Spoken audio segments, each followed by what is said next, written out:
Hi, I'm Bani Logrono, and you're watching the vlog Grono. This video is going to be about filmmaking. I want to share with you guys my workflow that I use whenever I make a movie. So this is more for the viewers out there who are always asking for filmmaking tips or advice. I figured to just make this video for you guys so that I don't have to keep repeating myself over and over again whenever I get asked that question. And as I'm going through this tutorial, I'm also going to try and show you guys the process by making a short film at the same time. Something super simple just to use as an example. So hopefully there's going to be something in this tutorial that everyone can learn from, whether you're a filmmaker or not. I'm going to be talking about the 5 stages of the filmmaking process, which include development, pre-production, production, post-production, and distribution. And this is just going to be super basic. I'm not going to get too in-depth with anything. This is just so you can get started. If you really have no idea how to make a movie, this process should help you. I'm going to keep this super short, so stay alert, listen carefully, take your notepads out, and let's begin.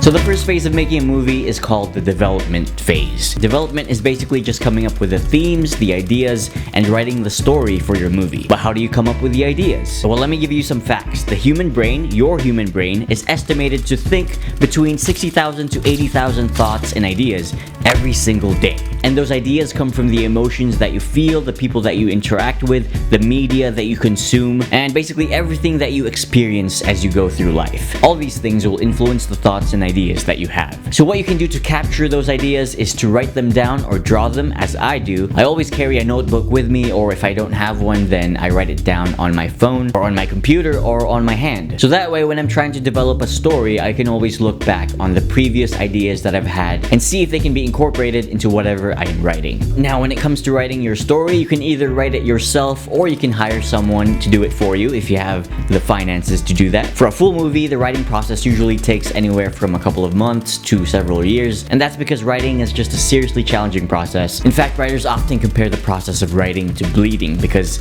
it's just that painful sometimes. But if you're working on your first film project, I suggest just doing a short film for now, so that's going to take you much less time to write, from a few weeks to even just a couple of hours. So for the short film example that I'm writing for this video, I spent a few minutes writing something that I thought would be easy for me to produce, but at the same time, something that would also challenge me, if that makes sense. And eventually I came up with this 2-page script. I made a very short action, adventure, fantasy kind of story, which is the kind of stuff that I like to make, as you should write the stories that you want to tell. And as I said before, the ideas for the story came from the ideas and thoughts that I wrote down on my notes. And as I was writing the script, I was also thinking about the resources that I had in order to make this film a reality. As I'm writing, I'm asking myself questions like, who can bring these characters into life? What locations are accessible for me in order to shoot this production? And are the effects and the stunts that I've written down in the story even possible for me to do? Now, ideally, you should not be thinking about those things while you are writing your first draft of your story. It's better to just let your imagination run wild on your first draft, and then when you're rewriting your story, that's when you make it more practical. But the reality is, we all have some kind of limitations when it comes to creative work. Not everyone has unlimited resources or money or time. So for me, when I'm writing, I'm usually already thinking about those things. Eventually though, once you finish your script, you can move on to the next stage of the filmmaking process,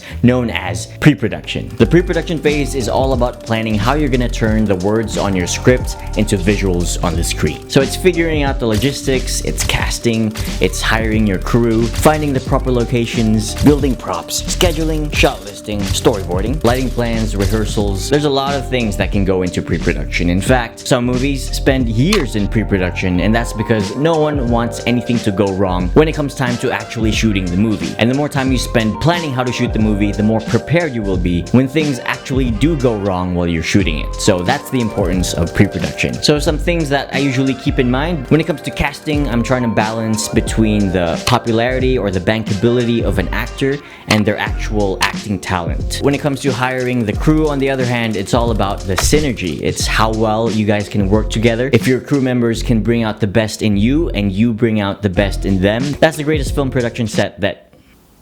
Sorry about that, just a quick power outage. Anyways, where was I? If your crew members can bring out the best in you and you bring out the best in them, that's the best set you can ever ask for. I never hire someone based only on their talent alone. What's more important is how well they can work with others. Now, when you're location scouting, some things to consider would be where your base camp will be, where people are gonna sleep, where are the bathrooms, where are people gonna eat, where are the power outlets, and what is the wattage capacity of the area. You also have to figure out the direction of the sun at any given time of the day day, the level of sound pollution around the area, the driving directions to go to the location, and just make sure to take lots of pictures. Now when it comes to storyboards, shot lists, pre-visualizations, and rehearsals, these are all just things that will help you communicate your vision to your cast and crew as best as possible. And the more time you spend on these various processes, the more accurate your film will be to your vision. And the less time you need explaining these things to your cast and crew on the actual day of the shoot. So that means more time can be spent actually shooting the film instead of just explaining it to people. And yeah, I think those are good enough tips to get you started with pre-production. Like I said, it's all about feeling prepared before you actually start shooting. So once you feel prepared enough, if you feel like you're prepared for anything that can go wrong when you're shooting your movie, then it's time to shoot. It's time to move on to production.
So when you're done shooting your movie, the next stage of filmmaking is called post-production. And this is all about editing your film, putting in the visual effects, color correction, sound effects, music. Basically, this is the final creative step in filmmaking. And it's the last chance for you as the director to make any last-minute decisions on how you want your story to be presented. And finally, the final step of the filmmaking process is called distribution. This is actually kind of separate from the other steps. It's all about how you're gonna present your film, how you're gonna market it in the best way possible. Are they gonna watch it in movie theaters, or are you gonna go school to school? Are you gonna sell it to a TV station or maybe an online streaming platform like Netflix? It's very important, and for my example, I'm simply just gonna upload it on my YouTube channel sometime next week. So look out for that. I'm just fixing the editing really quickly, but if you want to get notified for when I do upload it, make sure you subscribe to my channel and hit the bell button notification. But basically, that's all the steps that I do whenever I make a movie. Going through all of that might sound stressful, and that's because it is. But with a positive mindset and an unwavering belief in telling your story, you should be able to overcome all the challenges of filmmaking just fine and make movie magic. Now, you don't have to do every single step exactly as I do. After all, filmmaking is an art form, and when it comes to art, there's no rules that you have to follow. You can do whatever you want, you can do whatever you need to do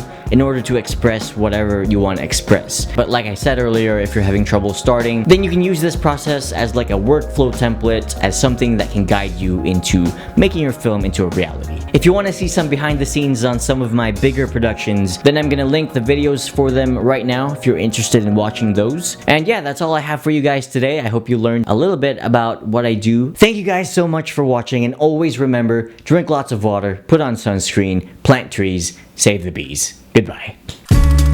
Now would you look at the time, it's question and answer time. When is my next vlog? It is happening right now. How old am I? I believe I'm 27 years old at the moment. I'm not really sure. You kind of stop counting and caring once you hit 25. Can I teach you how to vlog? Talk to the camera, express whatever you want to express, and share whatever you want to share with the world. Who is my favorite sibling? I don't really have a favorite. All of them are more intelligent and more talented than I am. Why am I so handsome? Because I drink lots of water and put on sunscreen. What is my motivation when I am weak? Well, right now my wife, we keep each other motivated, and that's the best kind of relationship that you can ever ask for. When are we gonna meet?